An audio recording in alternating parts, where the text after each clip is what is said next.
May of 1988, when I was 14 years old, an article came out in the New York Times titled, "Maine Tribe Finds Strength in Music." The person interviewed for that article said, "I never figured myself as a singer. In fact, I probably couldn't sing a note of any other song other than a tribal song. There's fairly strong power to this music.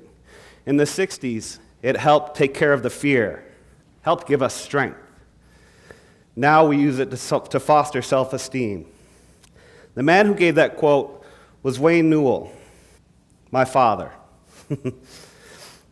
My heroes in life are my parents.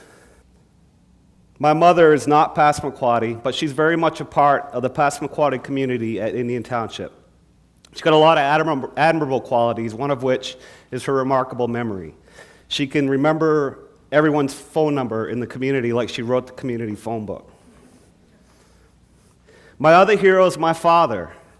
He's worked his entire life preserving our language for our community, and he's also one of the people that brought our music with us into the 21st century.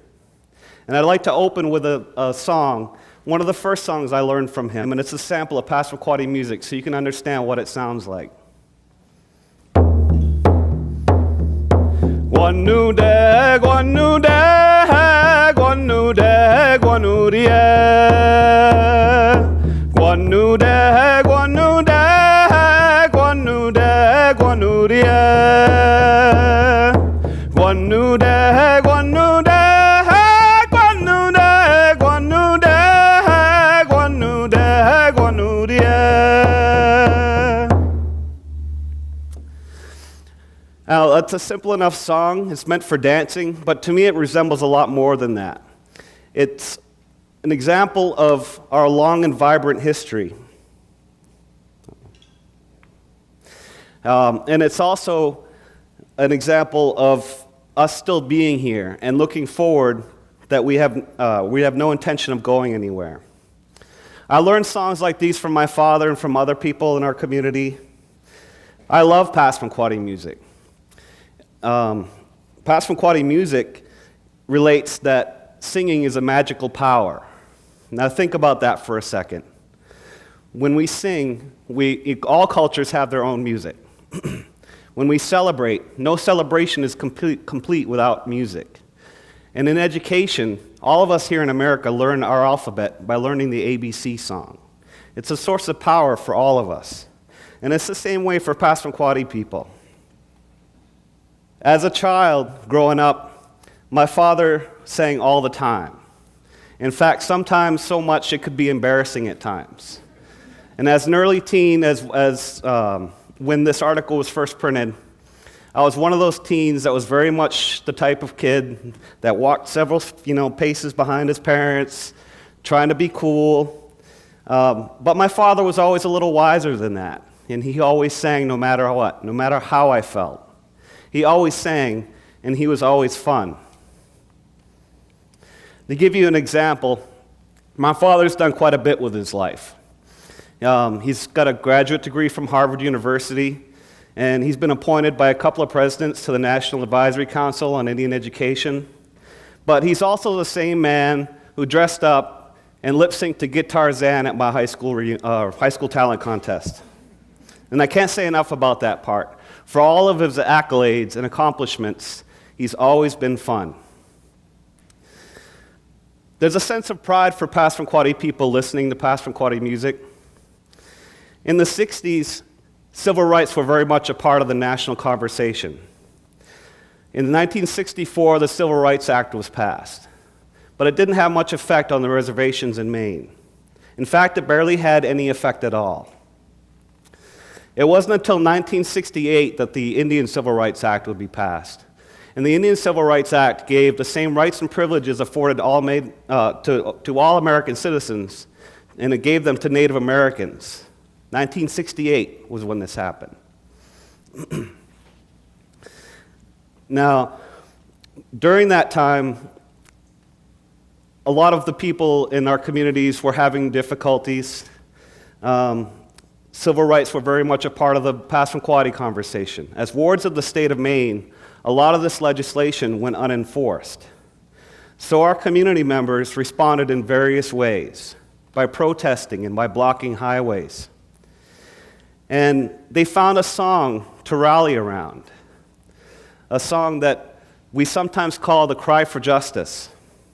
And in this piece of music, it names each of the communities in the state of Maine, each of the native communities, and it also says they are angry. It gave the problem a voice. As our parents' generation, the generation that grew up without electricity and without running water, things we take for granted, where the waterways were still the main mode of transportation, this song was a way our elders responded culturally to the situation. So the words say they are angry. It gave the problem a voice, and by giving the problem a voice, it let the problem be heard, and things began to change. And I want to sing a piece of that music for you right now. Ed mok dak me go kwa you are. Ed mok dak me go kwa you are. Kwa you are, kwa you are, kwa you are. Ed mok dak me go kwa you are. There's power in that music, as my father said. This is what helped him get through those times. Now, as my hero in my life, my father set forth my destiny when I was a high school graduate, ready to go to college. I was ready to go to Dartmouth College. And no one ever said that the transition from reservation life to off-reservation campus life would be easy. So my father invited several men from our community to get together on our back porch and have a ceremony of sorts. And this was a passionate moment for me. I never figured myself as a singer either. During this ceremony on the back of our porch, the men came together and we sang. We set up a drum and we sang. And I was inspired that day to finally sing in front of other people. I found my voice that day. Dartmouth was a challenging time for me. As I was moving towards my college education, my plan for college was fairly simple, but I was finding out that the world that I grew up in, my community, was far different from the world that I was about to enter. This is the Dartmouth Indian mascot, the unofficial old mascot from Dartmouth College.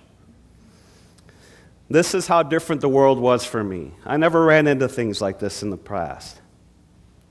So I felt emotional at times. I got lost in this world, and I didn't know how to interpret how I was feeling. I felt angry sometimes. So sometimes I tried to distance myself from this anger. And maybe some of those choices weren't the wisest choices, but luckily for me, one of the ways I found a way to distance myself from this anger was with music. Music did it for me. I was very much a member of the native community at Dartmouth. Now these are the real Dartmouth Indians. Native Americans at Dartmouth, or NADs we were called. We were from different tribes. We were from all over the United States, but we found ways to relate to one another. That's the nature of Indian country.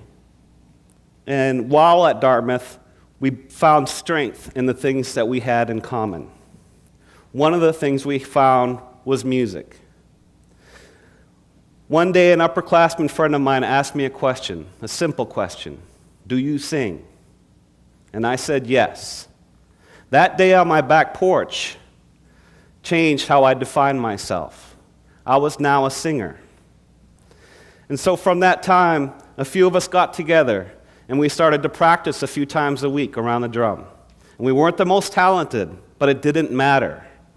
What mattered was the music we were singing and how we bonded together and how it brought us together. And eventually we started to get a little bit better. And we started performing and singing at events on campus and even at the Dartmouth powwow. And as we went along, we found out that, or as we went along, we needed a name. That's what we needed.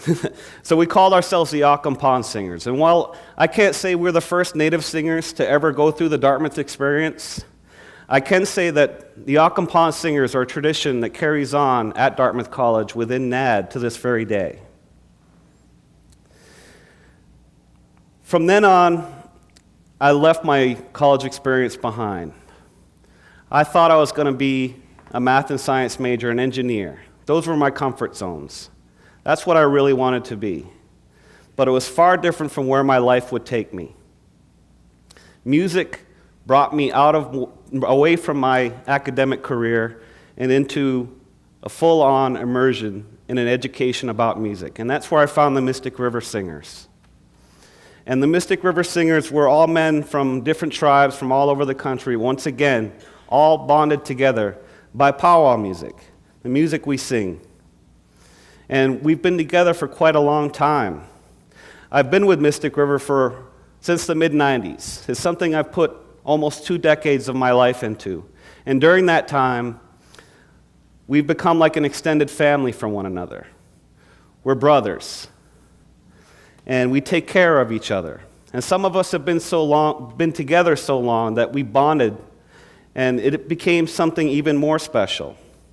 And that took us to a lot of success in the powwow world, but it also took us to success outside of the powwow world, outside of Indian country, on the stages, in the theatrical performances, as well as in the films. Now, one of our latest projects that we worked on was with famed artist Matthew Barney and composer Jonathan Bepler and his upcoming epic, River of Fundament. And this was one of those moments about music that I'll never forget once again. Because here we were. They brought us in for this. They gave us the words to the music that they wanted us to make. And we made the song. My brother Ty put together an amazing song. And they threw us together for our first rehearsal with opera singers, talented actors, a string quartet. How do Native American singers fit into all of that? You just don't really know. We didn't know. So the rehearsal started, and the opera singers, talented individuals, were doing their thing. And we still sat there wondering, what the heck are we doing here? And so they finally come up to the part where they cue us in, and we start our song, and we're feeling it. And the actor we were working with was cued into his monologue.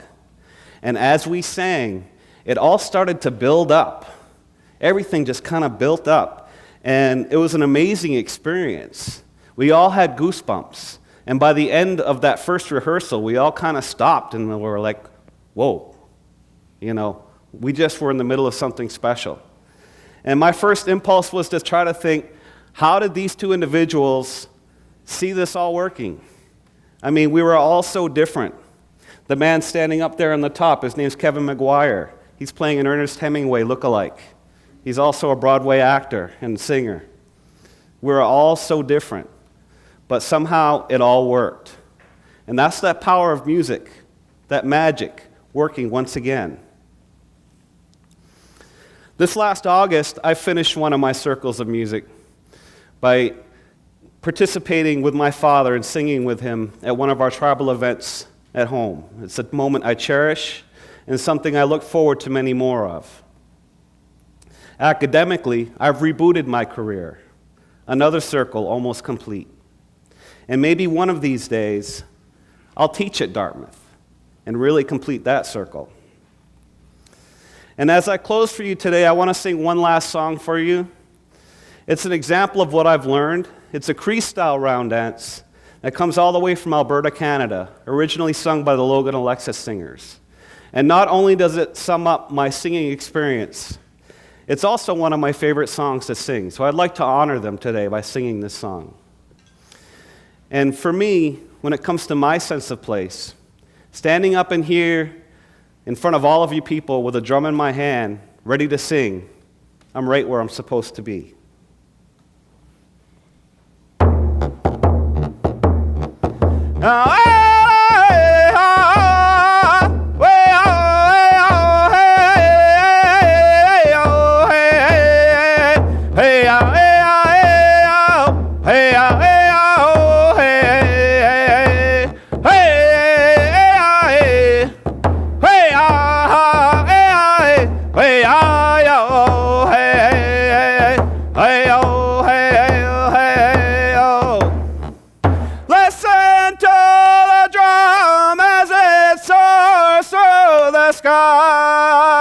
makes you wanna laugh, makes you cry.